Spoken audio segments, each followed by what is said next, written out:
Good morning. This is the first of what we hope will be an annual presentation of this type of survey information.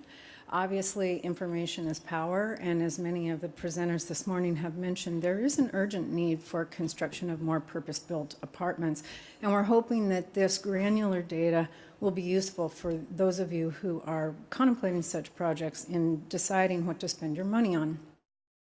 No presentation is complete without an unreadable chart, so I thought I would get that over with right up front. This is how we assessed the data. We put the survey up for response during July and August, and 1,860 people actually went online to conduct the survey.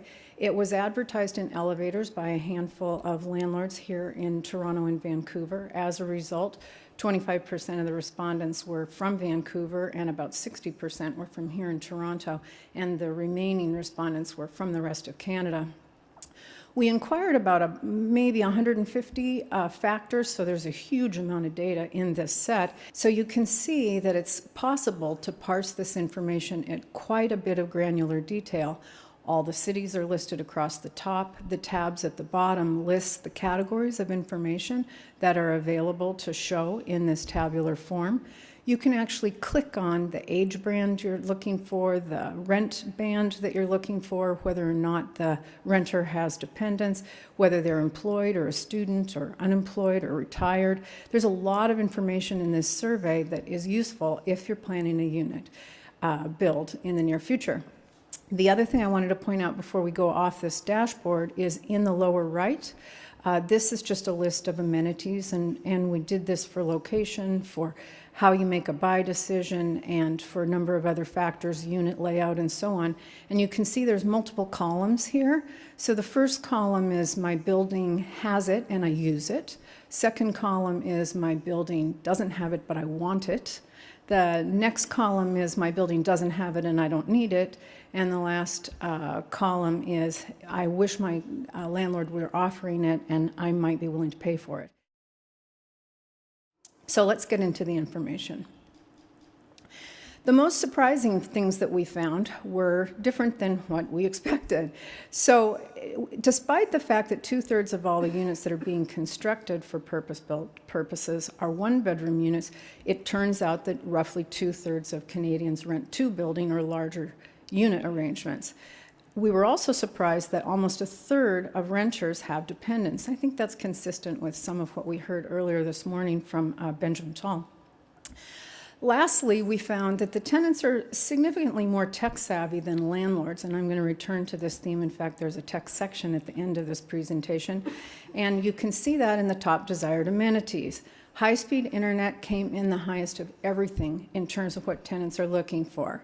Green features was a surprise. That topped the list of amenities. Online rental payments, there's a section on that coming, and everybody in all age groups, all locations, everybody's first location choice is close to a grocery store. So let's dig into what we learned from analyzing who are Canadians renters. First off, despite the fact that vacancy rates are so low, it turns out that it doesn't take that long to find a unit in Canada. Now that suggests that either the marketing efforts are very successful or people are quite resourceful or maybe desperate, but not surprisingly, it's harder to find a unit in Vancouver than anywhere else in the country. Toronto was consistent with the national average, which is good news. As mentioned earlier, renters in Canada are very, very sticky. In fact, the vast majority of people staying less than a year are in that youngest category of renters, a substantial portion of whom are students. So it also showed that 30% of renters stay 3 years or longer, with 16% staying in place for 6 years. So that suggests two things. Either people are very, very sticky, or they're actually reasonably satisfied with the rental units that they engage. But it's good news for landlords, because this isn't the way many owners think about the turnover characteristics of apartments. And of course, limited turnover means limited capital that you'll have to outlay on those turns.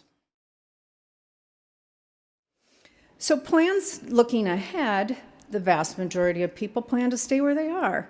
And 16% indicated, even with these record interest rates, that they do plan to purchase a home, and not surprisingly, that number was only half of that in Vancouver, where we all know affordability is the biggest issue. The rents were, I think, quite reasonable. So at the headline level, there's a lot of rental units available in Canada at affordable levels.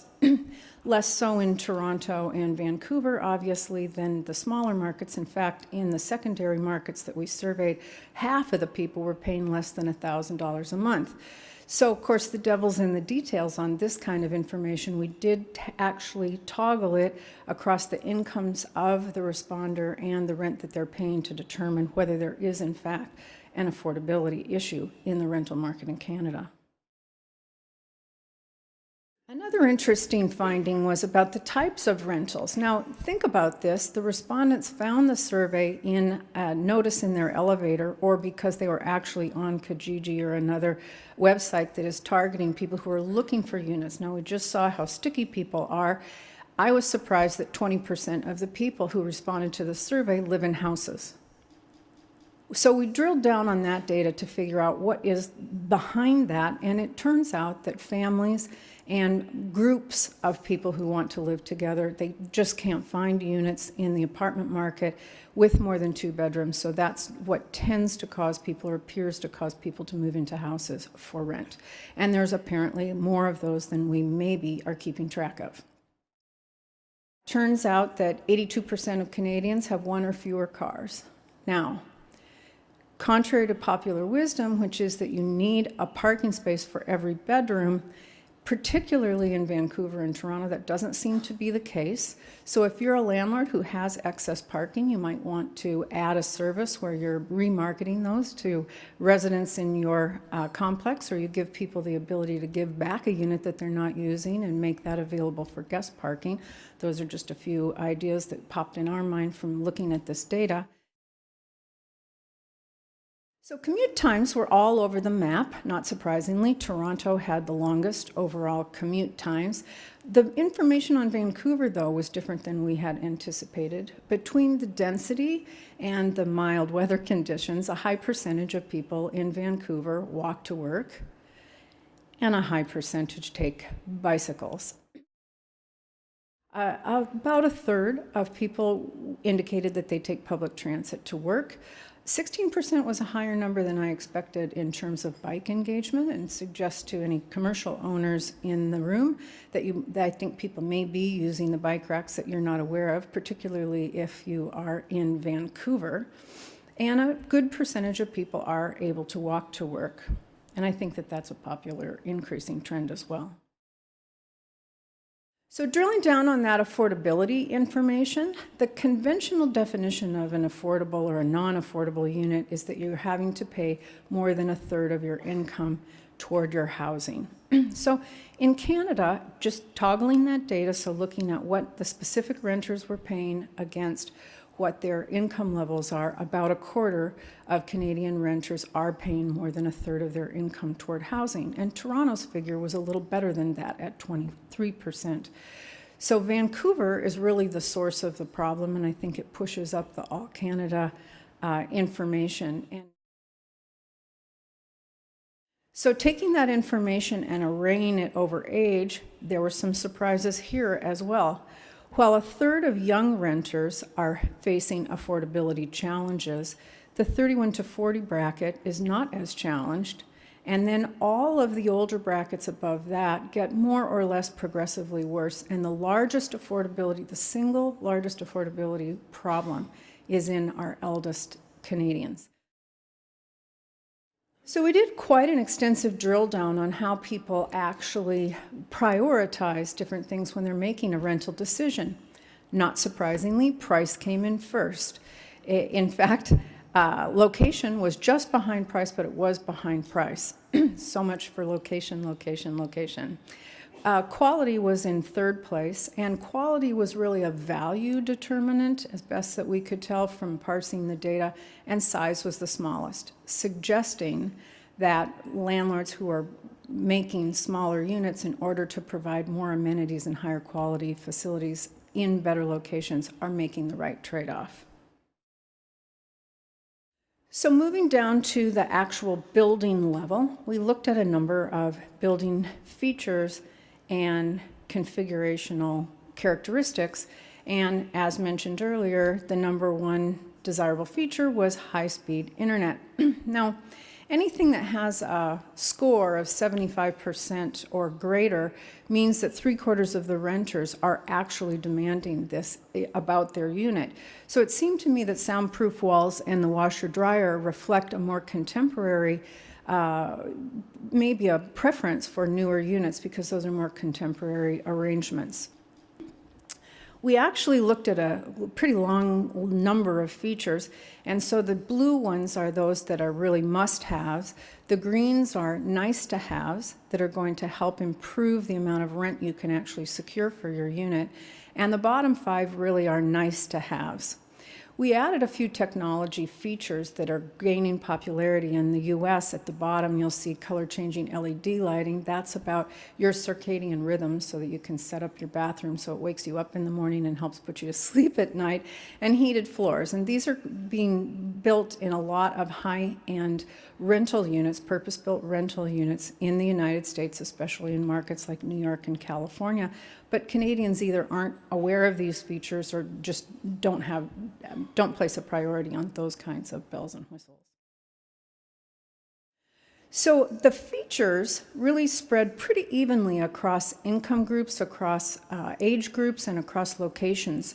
But what we did find is that features help you to achieve a higher rent in your unit. So you can see that parking was more urgent with people that are paying higher rents. And you also see features such as a dishwasher and garbage disposal leading to higher willingness of their renters to pay rent. Families also made a big difference in terms of how much people prioritize which particular investment. So not surprisingly, if you have children, you're more concerned about having a washer dryer in your unit. And then you also see other things popping up here like the ensuite bathroom being a higher priority the more children you have living with you in your unit.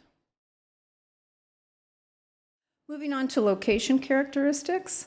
Location characteristics were actually the most consistent across all segments of the population, with the exception of families. So there's a difference between the priorities of families who rent and singles who rent, and that difference, no surprise, is proximity to your children's schools. Moving on to building features and amenities, this was actually the longest list that we surveyed. So what was the highest desired amenity? Surprisingly, eco-friendly buildings. So this is the way to sell that individual metering of your units, because people do think that they want to be green, and there's obviously a comprehensive linkage there. These features are really differentiators, and they are not universally embraced by all renters, as are many of those other locational and building characteristics. So taking a look at age, you start seeing some spread across the age band. Security is more important to older renters. You had guest parking showing up both in the youngest renters and the oldest renters. There were lots of things that were very similar. In fact, the top 5 are the same across all of these age bands, but there's subtle differences in the data. Whether or not you have children, obviously, again, makes a big difference. You see outdoor playgrounds and toddler rooms in the dependent households and not in the singles.